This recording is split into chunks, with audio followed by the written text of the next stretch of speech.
अस्सलाम वालेकुम एवरीवन। उम्मीद करता हूँ कि आप सब खैर आफियत से होंगे। तो आज हम लोग एक टॉपिक स्टार्ट करेंगे। बायोलॉजी चैप बायोलॉजी साइंस में सबसे पहले बायोलॉजी स्टार्ट करेंगे। तो थोड़ा सा बायोलॉजी के बारे में जान लेंगे, फिर मेन टॉपिक पे चलेंगे हम लोग सेल वाले चैप्टर पे। ओके। तो बायोलॉजी को हम देखो, इसमें क्या है, साइंस को हम कैसे पढ़ेंगे, इनमें जो वर्ड्स होते हैं, जो टर्मिनोलॉजी होते हैं, उनको ब्रेक करके पढ़ेंगे तो आसानी रहेगी हमें याद करने में, समझने में। तो कुछ ऐसा ही इसमें हम पढ़ने वाले हैं। अब देखो, जिसे बायोलॉजी लिखा है तो ये दो वर्ड से मिलकर बना हुआ है, बायो एंड लॉजी। बायो जो है वर्ड, ये बायोस से आया है और बायोस का मतलब होता है जिंदगी, हयात, जिंदगी, जिंदा चीजों के बारे में हम बात करेंगे, स्टडी करेंगे।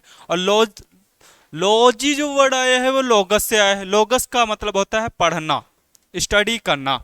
ओके। तो बायोलॉजी मतलब क्या निकालोगे आप, हम इसमें क्या है, जिंदा चीजों के बारे में हम पढ़ाई करने वाले हैं। ओके। अब जिंदा चीजें बहुत सारे हमारे चारों तरफ नजर आती हैं, जैसे कि हम खुद, प्लांट्स हैं, पेड़ पौधे हैं।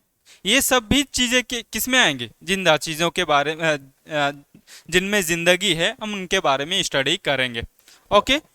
तो बायोलॉजी इज द ब्रांच, मतलब बायोलॉजी की वह शाख है जहां पे हम डील करेंगे किसके साथ, लिविंग ऑर्गेनिज्म। हम जिंदा ऑर्गेनिज्म के बारे में हम पढ़ने वाले हैं इसमें।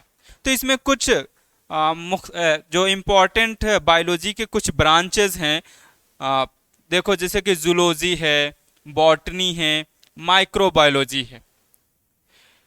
ये तीन इम्पोर्टेंट जो तकसीम किया गया हिस्सों में बायोलॉजी को। तो सबसे पहले हम देखेंगे इसमें क्या जूलॉजी क्या है, बॉटनी में हम क्या स्टडी करने वाले हैं, माइक्रोबायोलॉजी में हम क्या स्टडी करने वाले हैं। जूलॉजी, इसको भी ब्रेक करके पढ़ें। जू, जू के मायने क्या है। ओके। जू का मतलब होता है ऐसे एनिमल्स, ऐसे ऑर्गेनिज्म जो मूव करते हैं, चलते हैं। जैसे हम लोग चल फिर सकते हैं ना, जैसे हम लोग जू पार्क भी जाते हैं, वहां जू पार्क में हम लोग क्या देखते हैं, एनिमल्स के बारे में ही स्टडी करते हैं, पढ़ाई करते हैं। ओके। और लॉजी मतलब अभी मैंने बताया, जू मीन्स क्या हो गया, एनिमल्स, और लॉजी मतलब, लॉजी मीन्स स्टडी करना। तो हम इनमें हम किसके बारे में स्टडी करेंगे, एनिमल्स के बारे में हम स्टडी करेंगे। ओके। तो हम इसमें जानवरों का मुताला करेंगे। तो ये जूलॉजी जो टर्म है, ये जूलॉजी के फादर किन्हें हम कहेंगे, एक साइंटिस्ट हैं अरिस्टोटल, उर्दू में हम इनको अरस्तु बोलेंगे। इन्होंने सबसे पहले एनिमल्स के बारे में बताया था, तो इसीलिए इनको हम फादर ऑफ बायोलॉजी या हम जूलॉजी कहते हैं। जूलॉजी के फादर कौन है, अरिस्टोटल हैं या अरस्तु, एक ही नाम है। फिर बात करते हैं हम बॉटनी। बॉटनी मीन्स क्या होता है, जड़ी बूटी। अब जड़ी बूटी किस में आती हैं, प्लांट्स में, पेड़ पौधे जो आते हैं, जड़ी बूटी उसी में तो आएंगी। तो इसमें ओवरऑल हम क्या किसके बारे में स्टडी करने वाले हैं, पेड़ पौधे और जड़ी बूटियों के बारे में हम स्टडी करने वाले हैं। ओके। देखो, बॉटनी को हम साइंस, प्लांट साइंस भी कहा जाता है, बॉटनी को हम प्लांट साइंस भी कहते हैं। ओके। इन्हीं के एक स्टूडेंट थे, किसके, ये अरिस्टोटल साहब के। इन्होंने कुछ एनिमल्स की स्टडी किया, तो इनको देखते देखते इनके जो स्टूडेंट थे थियोफ्रस्टस, इन्होंने प्लांट्स की स्टडी कर लिया। ओके। तो ये फादर किसके बन गए, बॉटनी के। फादर ऑफ बॉटनी कौन है, थियोफ्रस्टस। ओके। फिर बात करते हैं माइक्रोबायोलॉजी के बारे में। माइक्रोबायोलॉजी, माइक्रो, माइक्रो मीन्स होता है सूक्ष्म, स्मॉल, बहुत छोटा, जिसे हम नॉर्मल आई से तो नहीं देख सकते, उसके लिए आप माइक्रोस्कोप वगैरह से हम देखेंगे। ओके। तो इनमें हम किसकी स्टडी करेंगे, माइक्रो मतलब छोटे छोटे ऑर्गेनिज्म, बायोलॉजी मतलब वही लिविंग ऑर्गेनिज्म, छोटे छोटे हम ऑर्गेनिज्म के बारे में स्टडी करेंगे, जैसे बैक्टीरिया है, वायरस है, फंजाई है, एल्गी है। इन सब चीज़ों के बारे में हम क्या करेंगे, माइक्रोबायोलॉजी के में हम स्टडी करने वाले हैं। ओके, और भी कुछ ब्रांचेज हैं इनके अलावा भी, उनके बारे में भी अभी देख लेते हैं। ब्रांचेज ऑफ बायोलॉजी की और कौन कौन सी ब्रांचेज हैं, जैसे अभी ये तो पढ़ चुके हैं जूलॉजी। जू मीन्स हमने बताया था एनिमल्स, तो हम एनिमल्स की स्टडी, और लॉजी मतलब स्टडी, तो एनिमल्स की स्टडी कर रहे हैं तो हम क्या बोलेंगे, कौन सी ब्रांच है बायोलॉजी की, जूलॉजी। बॉटनी कौन सी ब्रांच है, किस क्या करते हैं इसमें, हम प्लांट्स की स्टडी करेंगे, प्लांट्स के बारे में हम पता लगाएंगे, पढ़ेंगे इनके बारे में। ओके, बात करते हैं माइक्रोबायोलॉजी, तो इसमें माइक्रो ऑर्गेनिज्म के बारे में पढ़ाई करेंगे, स्टडी करेंगे, तो उस ब्रांच को हम क्या बोलेंगे, माइक्रोबायोलॉजी। माइक्रोबायोलॉजी में जैसे कि कौन कौन से, जैसे बैक्टीरिया है, फंजाई, ये सब आएगा एक एक करके। तो अभी ये मत परेशान होना कि ये फंजाई सर क्या होता है, एल्गी क्या होता है, सबके बारे में एक डिटेल से हम लोग पढ़ेंगे। ओके, इन सब के बारे में हम स्टडी करने वाले हैं। बैक्टीरियोलॉजी, बैक्टीरियो वर्ड आया कहाँ से, बैक्टीरिया से, और लॉजी मीन्स क्या है, स्टडी करना, तो हम बैक्टीरिया की स्टडी को हम क्या कहेंगे, बैक्टीरियोलॉजी। वायरोलॉजी, वायरो वर्ड आया है वायरस से, और लॉजी मतलब स्टडी करना, तो हम वायरसेस की स्टडी करेंगे, वायरस के बारे में हम पढ़ाई करेंगे, तो वो क्या होगा, वायरोलॉजी। माइको, माइको मीन्स होता है फंजाई, माइको मीन्स होता है फंजाई, तो फंजाई के बारे में पढ़ने वाले। फंजाई तो आप लोगों ने खाया भी होगा, मशरूम वगैरह घर पे खाते हैं कि नहीं। ओके, और कुकुरमुत्ता के नाम से आपने सुना भी होगा इसे। तो स्टडी ऑफ फंजाई, इसके बारे में स्टडी करेंगे, तो हम उसे क्या बोलेंगे, कौन सी ब्रांच होगी, ये माइकोबायोलॉजी होगी। ओके, फिर चलते हैं और फाइकोबायोलॉजी। फाइको मतलब एल्गी होता है, फाइको मीन्स होता है एल्गी, ओलॉजी मतलब स्टडी करना, तो एल्गी के बारे में हम स्टडी करेंगे तो उसको बोलेंगे फाइकोलॉजी। और फाइको, अच्छा एल्गी भी आप लोगों ने देखा होगा, इसको हिंदी में काय बोलते हैं, देखा होगा जहां पे नल वगैरह या रिवर वगैरह, तालाब वगैरह रहते हैं, हरा हरा सा ऊपर से इकट्ठा हो जाता है, या नल के आस पड़ोस में जो स्लिपरी रहता है। ओके, तो वही एल्गी है, वही काई है, उसके बारे में हम स्टडी करेंगे, तो उसको हम बोलेंगे फाइकोलॉजी। ओके, टैक्सोनॉमी क्या होता है, ये थोड़ा एक नया वर्ड है। Study of the classification of organism, organism के क्लासिफिकेशन की हम स्टडी करेंगे। ओके, उनको हम क्या बोलेंगे, टैक्सोनॉमी।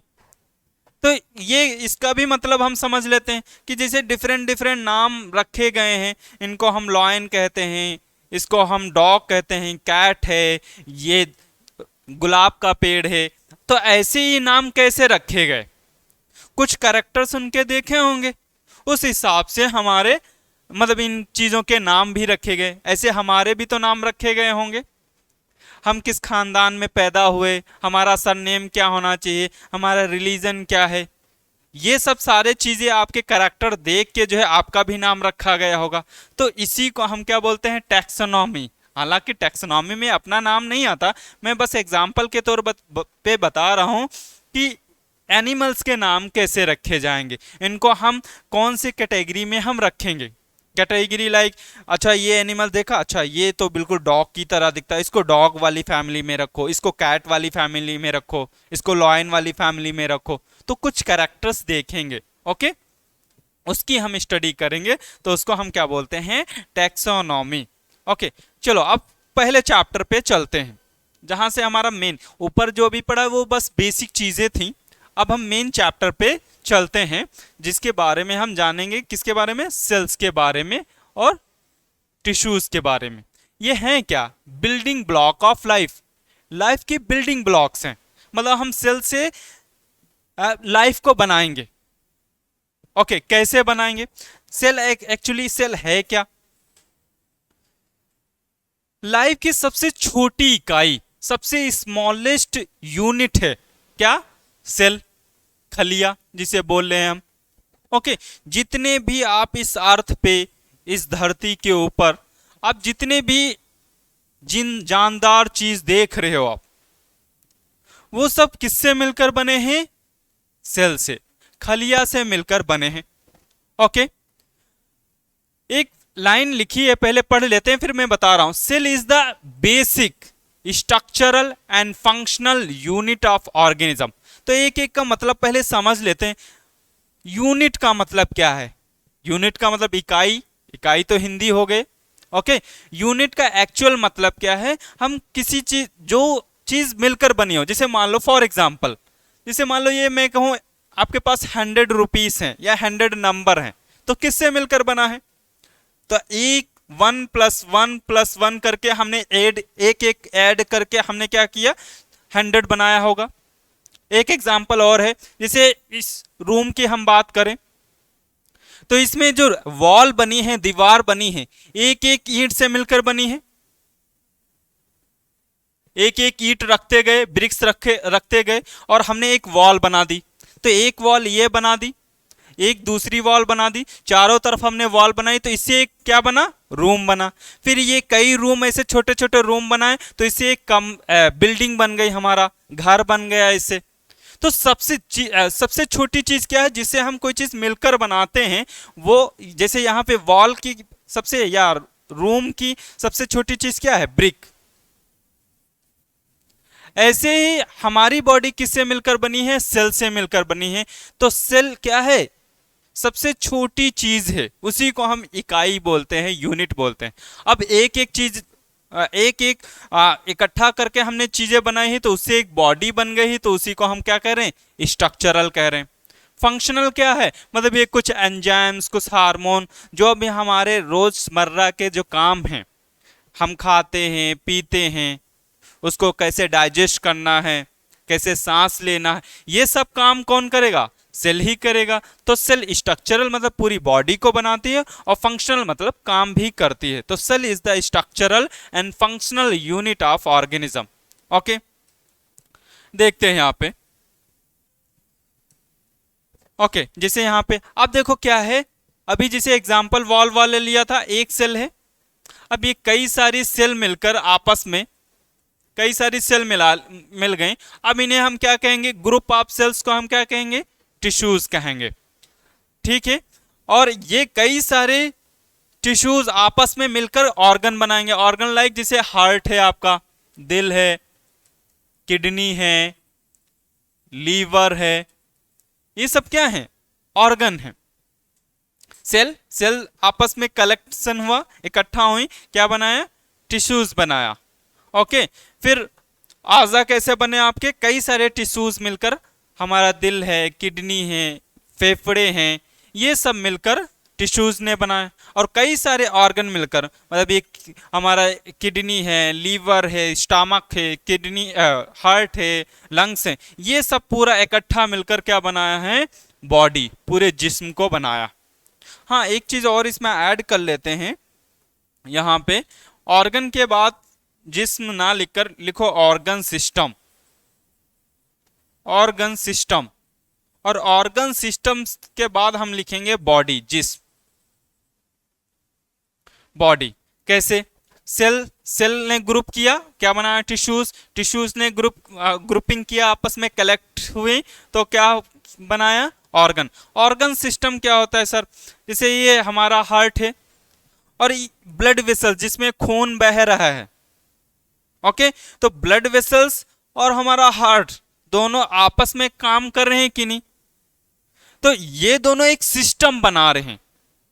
ओके, जैसे मैं एक क्लास अगर रिकॉर्ड कर रहा हूं, ये बना रहा हूं, पढ़ा रहा हूं, तो सिर्फ मेरा अकेले का इन्वॉल्वमेंट नहीं है पढ़ाने में, यहां पे अदर स्टाफ भी साथ में मिलकर काम करता है। ओके, तो हम लोग एक पूरा तरीके से एक सिस्टम बनाते हैं, और फिर पूरी एक बॉडी तैयार होती। तो कई सारे सिस्टम मिलकर बने होंगे, जैसे कार्डियोवैस्कुलर बोला तो जिसमें खून का बहाव होता है, हार्ट बीट हमारी चलती है। सांस वाला जो हमारी सिस्टम है, जिसे हम रेस्पिरेटरी सिस्टम बोलेंगे। डाइजेस्टिव, जिसमें हम खाने को पचाएंगे, डाइजेस्टिव सिस्टम।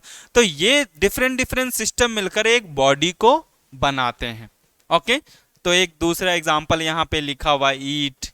एक एक ईंट मिलकर दीवार बनाया, दीवार मिलकर क्या बनाया? कमरा, और कई सारे कमरे मिलकर क्या बनाए? घर को बनाया। ओके, चलो नीचे चलते हैं। यहाँ पे कुछ एग्जाम्पल यहाँ पे दे रखे हैं जो पढ़ चुके हैं हम लोग। ओके, यहाँ पे इस डायग्राम में दिखा रखा है, देखो यहाँ पे सेल्स हैं, सेल्स आपस में कलेक्ट होकर क्या बनाया, टिश्यूज। एग्जाम्पल के तौर पे मसल्स हैं ये हमारी। ओके, और कई सारे टिश्यूज मिलकर क्या बनाया, ऑर्गन। एग्जाम्पल के तौर पे हार्ट है। ओके, कई सारे ऑर्गन मिलकर सिस्टम बनाए, ऑर्गन सिस्टम मिला बनाए, जैसे कि एग्जाम्पल के तौर पे सर्कुलेटरी सिस्टम है। और कई सारे सिस्टम मिलकर क्या बनाएंगे, बॉडी को बनाएंगे। ओके, खलिया सेल्स के मुतालिक अहम कुछ हमारे पास बातें हैं, देखते हैं। सबसे पहले देखो, अब तो याद करने में आसानी होगी। यहाँ पे साइटो वर्ड कहीं भी आ जाए, आज से ध्यान रखना, साइट वर्ड कहीं भी आ जाए, साइट का मीन्स होता है सेल। और लॉजी मीन्स तो अभी हमने पढ़ा था, लॉजी का मीन्स स्टडी करना। तो स्टडी ऑफ सेल को हम क्या बोलेंगे, साइटोलॉजी। एक बायोलॉजी की ब्रांच बन गई कि नहीं। अगर हम खलिया का हम मुताला करते हैं, पढ़ाई करते हैं, तो उस ब्रांच को हम क्या बोलेंगे, साइटोलॉजी। तो सेल के बारे में सबसे पहले बताया किसने था, खलिया के बारे में बताया किसने था, एक साइंटिस्ट हैं रॉबर्ट हुक। 1665 में इन्होंने क्या किया, एक कॉर्क लिया। कॉर्क समझ लो लकड़ी, जो लकड़ी है, सूखी लकड़ी लिया इन्होंने, और खुद से माइक्रोस्कोप बनाया जिससे हम छोटी छोटी चीजें हम देख सकते हैं। तो उसके जरिए उस लकड़ी में देखा, तो इन्होंने देखा कुछ ऐसी स्ट्रक्चर्स, छोटे छोटे ऐसे कमरे दिख रहे हैं इनको, कुछ ऐसी स्ट्रक्चर्स नजर आ रही, संरचना ऐसी कुछ नजर आ रही उनको। तो इन्होंने क्या बोला, इसी को सेल बोला। सेल का मीन्स होता है लिटिल रूम, मतलब छोटे छोटे कमरे थे उसमें। ओके, तो इन्होंने इसका नाम रखा सेल। तो सबसे पहले सेल के बारे में किसने बताया आपको, रॉबर्ट हुक ने। कब बताया, 1665 में। बट जो इन्होंने सेल बताया था, क्योंकि सूखी हुई लकड़ी थी तो वो मरी हुई सेल थी, मतलब डेड सेल थी। तो इन्होंने कौन से सेल के बारे में बताया, डेड सेल के बारे में, जिंदा सेल के बारे में इन्होंने नहीं बताया था।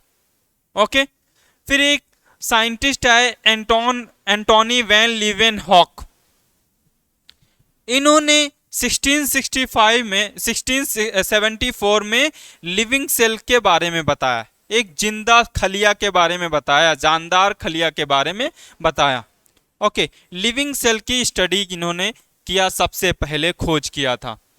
तो अगर हमें पूछूं, अगर इन जनरल आपसे पूछा जाए कि सेल की खोज किसने किया, तो आप बिना सोचे समझे रॉबर्ट हुक कहेंगे। लेकिन अगर जब तक ये ना पूछा जाए कि जानदार खलिया की खोज किसने की, जब तक जानदार वर्ड ना लगे, लिविंग ना लगे, तब तक हम एंटोनी वैन लीवेनहॉक का नाम नहीं लेंगे। हम कब लेंगे, जब हमसे पूछा जाए लिविंग सेल की डिस्कवरी किसने किया था, तो एंटोनी वैन लीवेनहॉक ने किया था 1674 में। ओके, लेकिन ये सेल है क्या, खलिया है क्या, इसके इन्होंने क्या हुआ, कुछ थ्योरीज हैं हमारे पास, कुछ नजरिया पेश किया। किसने नजरिया पेश किया, सेल के लिए? एक है साइंटिस्ट हैं शील्डन और एक साइंटिस्ट हैं शॉन। दोनों ने सेल का नजरिया पेश किया, सेल थ्योरी पेश किया। इन्होंने बताया जितने भी लिविंग ऑर्गेनिज्म हैं, जितने भी जानदार चीज हैं इस दुनिया में, ओके, वो सब सेल के बने हैं। किसके बने हैं, सेल के बने हैं। तो ऑल लिविंग ऑर्गेनिज्म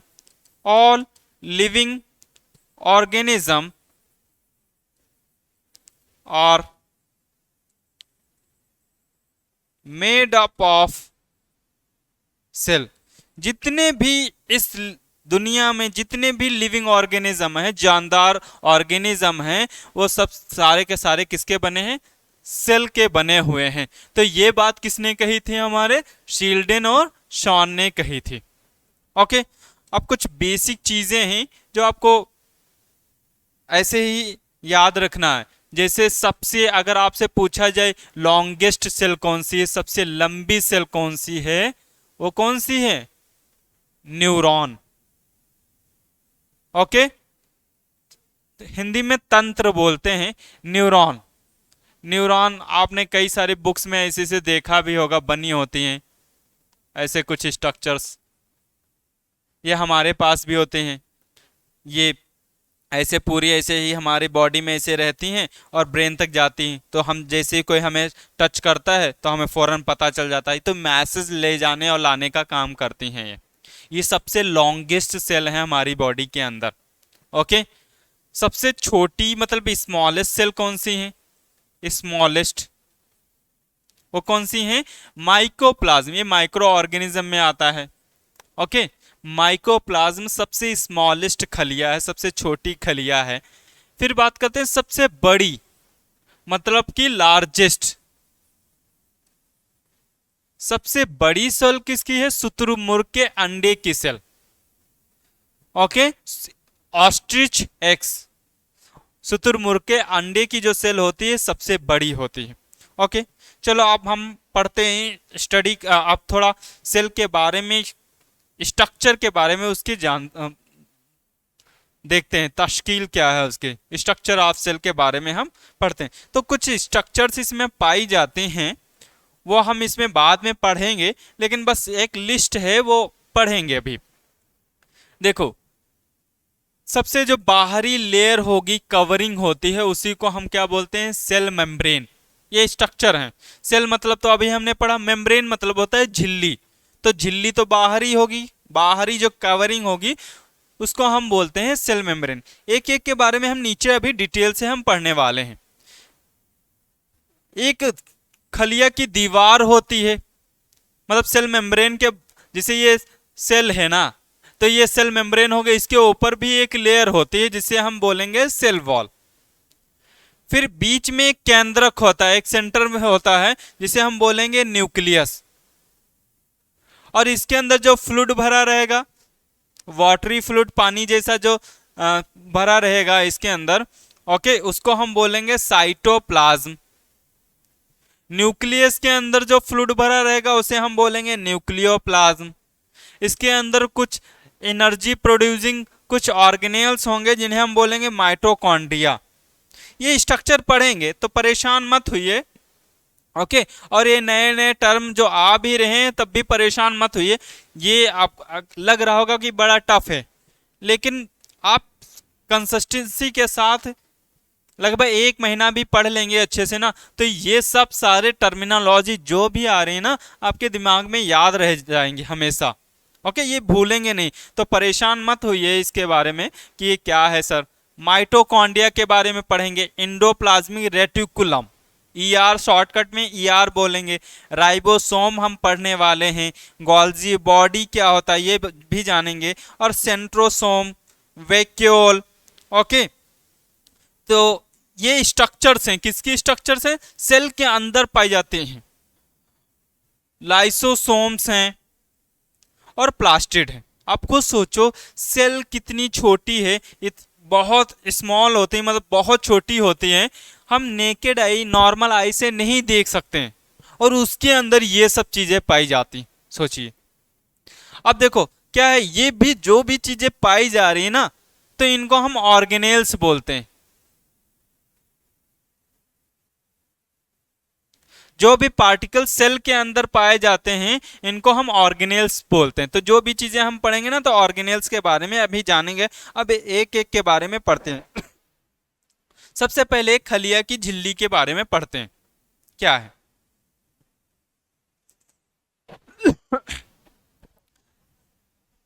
देखो, खलिया की झिल्ली के बारे में हम पढ़ते हैं। तो ये जो मेम्ब्रेन होती है, ये जैसे सेल हमने बनाया, सेल कोई भी शेप की हो सकती है, कोई जरूरी नहीं सर्किल ही हो, गोल हो, अंडे की तरह भी हो सकती है सेल। ओके, स्क्वायर में भी हो सकती है सेल, ब्रांच में भी सेल हो सकती है, कोई ज़रूरी नहीं कि हम दिमाग में बसा लें कि गोल ही होती है, तो डिफरेंट डिफरेंट शेप की सेल हो सकती हैं। चलो एक एक के बारे में हम पढ़ते हैं अभी जो हमने पीछे देखा था। तो सबसे पहले इसकी कवरिंग की मतलब बाहरी जो बाउंड्री है उसके बारे में जानेंगे, जिसे हम बोल रहे हैं झिल्ली। सेल की झिल्ली है, सेल खलिया, और मेम्ब्रेन का मतलब होता है झिल्ली। एक वर्ड यहाँ पे आया है सर प्लाज्मा। प्लाज्मा का मतलब होता है फ्लूइड, जो अंदर पानी जैसा भरा रहेगा, जिसे ये भरा हुआ है, तो इसको कवर करने के लिए एक झिल्ली की जरूरत है, इसीलिए इसको हम बोल रहे हैं, या फिर हम बोलते हैं सेल मेम्ब्रेन बोल दूं या इसको बोल दूं प्लाज्मा मेम्ब्रेन, दो नाम हो गए, खलिया की झिल्ली ही है। ओके, खलिया या प्लाज्मा की झिल्ली को ही हम सेल मेम्ब्रेन या प्लाज्मा मेम्ब्रेन बोलते हैं। तो देखते हैं, ये सबसे आउटर मोस्ट बाहरी लेयर होती है, और ये डबल मेम्ब्रेन होती है। डबल मतलब दो मेम्ब्रेन होती हैं, दो मेम्ब्रेन मतलब दो झिल्लियां पाई जाती हैं। ओके, अब देखो ये कैसी होती है, सेमी परमेबल। कैसी होती है? Semi permeable. अब पहले इसका मतलब समझते हैं। सेमी मतलब होता है हाफ। अब ये हाफ क्या है अभी हम देखेंगे। परमेबल का मतलब होता है पास करना, परमिट देना, और ये सेलेक्टिव परमेबल होती है, मतलब चीजों को सिलेक्ट करके पास करने देगी। अब कैसे? जैसे मान लो ये सेल है और मैं एक बीकर ले लूं, इसमें बीकर में क्या करूं, मैं शरबत बना लूं, घोल बना लूं चीनी और पानी का, और इसमें फिल कर लूं। ओके, तो सेल जो है क्या करेगी, यहां पे सिर्फ पानी पानी को अंदर जाने देगी, और जो शुगर होगी, चीनी होगी, उसको जाने नहीं देगी। तो देखो ना, चीजों को सिलेक्ट किया उसने, पानी को ही जाने दिया और चीनी को नहीं जाने दिया, तो इसीलिए इसको बोलेंगे सेलेक्टिव मेम्ब्रेन होती है। और सेमी परमेबल मतलब थोड़ी कुछ चीजों को जाने दे रही है और कुछ चीजों को पास नहीं होने देती, परमिट नहीं करती है।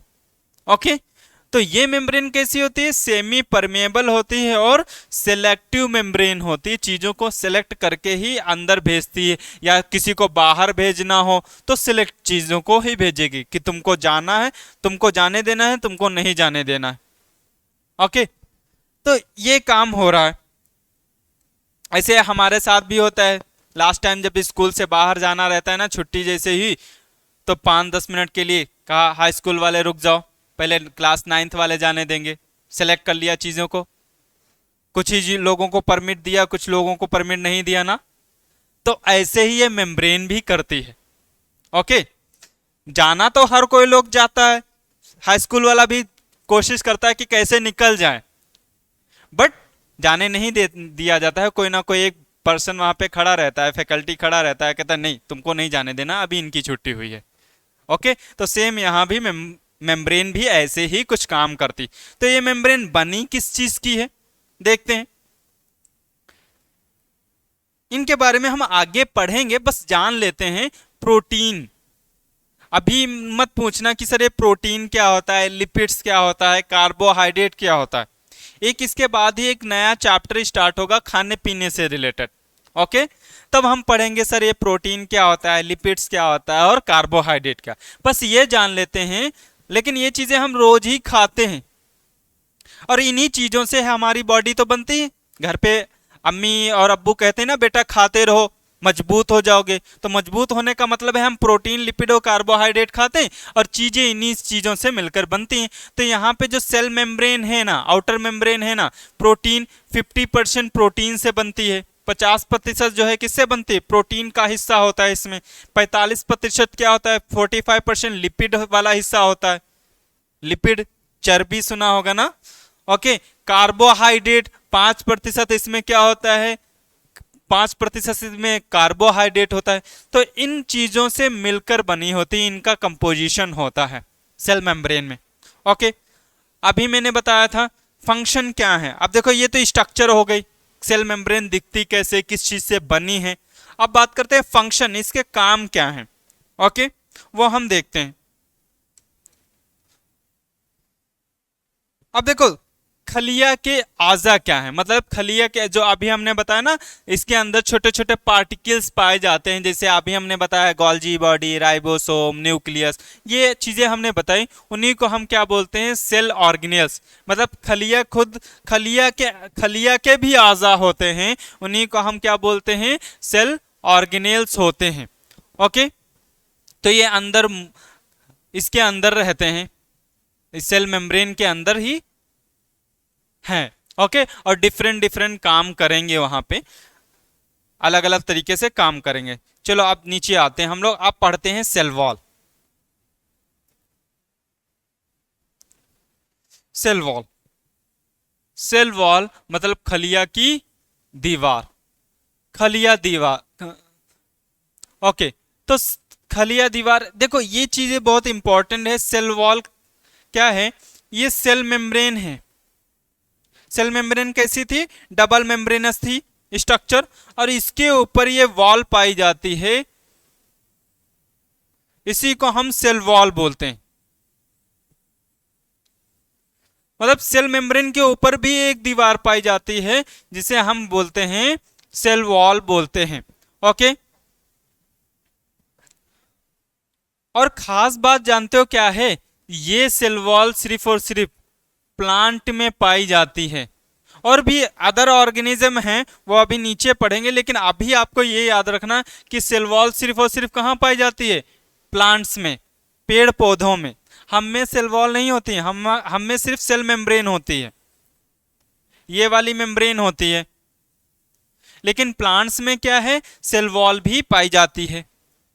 ओके, तो सेल वॉल की हम बात करेंगे क्या क्या इसमें। अब देखो दोनों को एक साथ कंपैरिजन करके पढ़ेंगे, सेल मेम्ब्रेन को और सेल वॉल को, तो हमें याद करने में आसानी रहेगी। चलो स्ट्रक्चर के बारे में जानते हैं।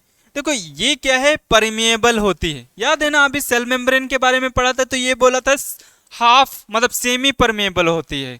मतलब ये सेमी परमेबल सेल मेम्ब्रेन मतलब कुछ चीजों को बाहर जाने देती थी और कुछ चीजों को रोक लिया जाता था।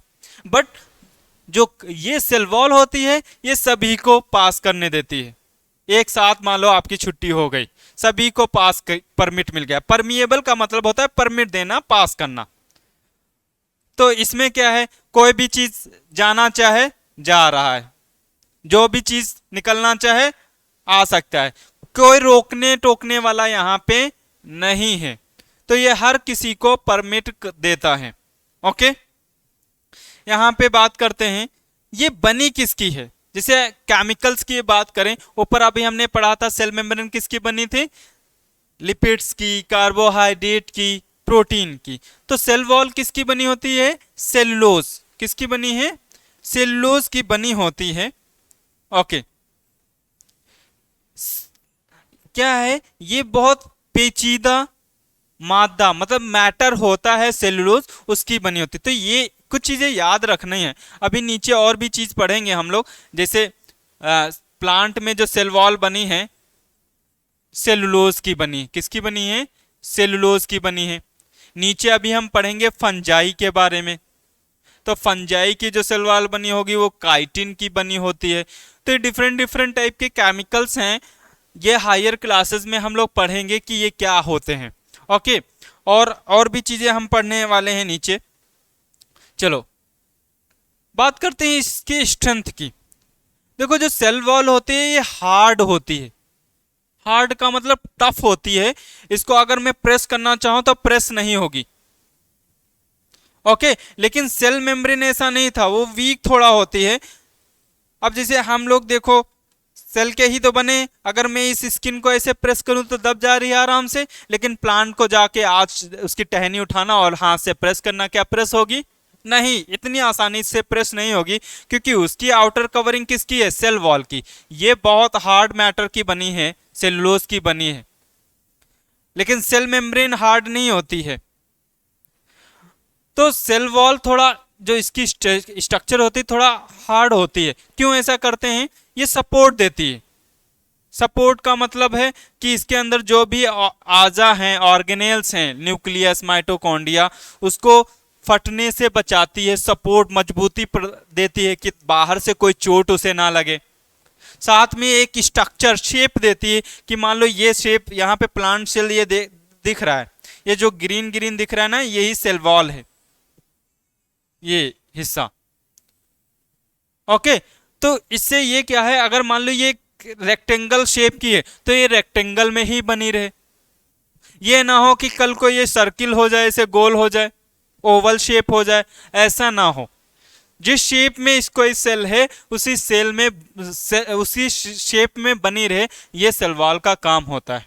ओके, तो यहां देखते हैं, तो ये क्या है, एक मुकर्रर शक्ल देती है, उसका शेप देती है।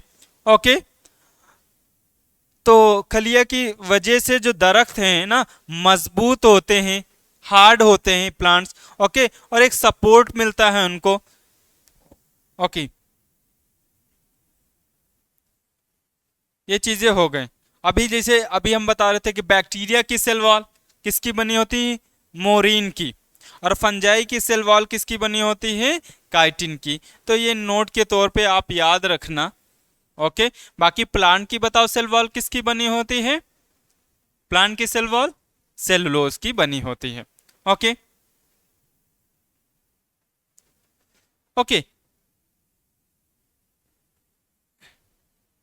न्यूक्लियस से हम लोग ना कल स्टार्ट करते हैं अच्छे से। ये तो बाहरी कवरिंग हो गई ना, अब इसके बारे में न्यूक्लियस के बारे में जानेंगे। ब्रेन ऑफ द सेल बोलेंगे, मतलब कि सेल का दिमाग। ये आगे चलकर हम पढ़ेंगे कि ये सेल के जितने भी चीजें होती हैं यही कंट्रोल करता है। जैसे हमारी बॉडी का कंट्रोल पावर कहाँ पे है, ब्रेन है ना, ऐसे सेल का कंट्रोल पावर किसके पास है, न्यूक्लियस के पास है। तो इसके बारे में इंशाल्लाह हम कल पढ़ेंगे। आप लोग अच्छे से पीछे का एक बार रिवाइज करके आइए। ओके ओके, शुक्रिया।